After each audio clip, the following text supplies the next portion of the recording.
నీకేంటి నీ సొత్తేం కాదు అని వాదిస్తాం.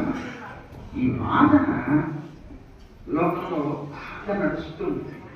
కానీ భగవంతుడు కూడా సృష్టిని ప్రారంభం చేసిన దగ్గర నుంచి ఈ జీవులైనటువంటి మనతో ఎంత వేగుతున్నాడో చెప్పలేదు, ఎంత వేగుతున్నాడో చెప్పలేదు.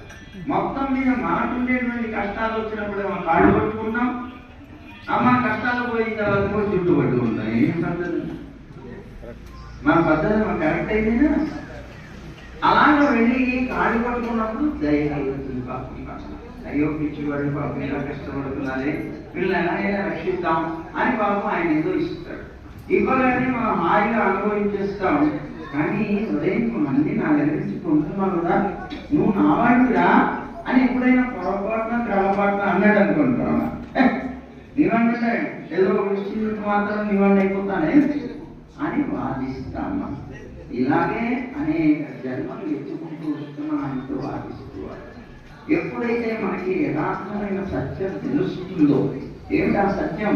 నేను ఆయన వాడనే, నా వాడను నేను కాదు.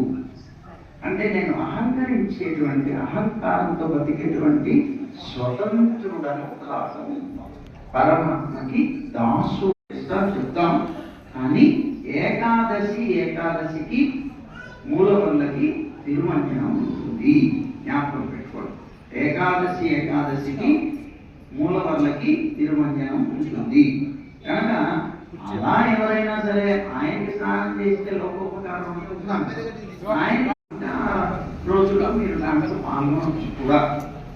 మన కమిటీ వాళ్ళని సంప్రదిస్తే వాళ్ళు చెప్తారు, ఆ విధానంలో పాల్గొనవచ్చు. కనుక ఈ తిరుమంజనం అంటారు.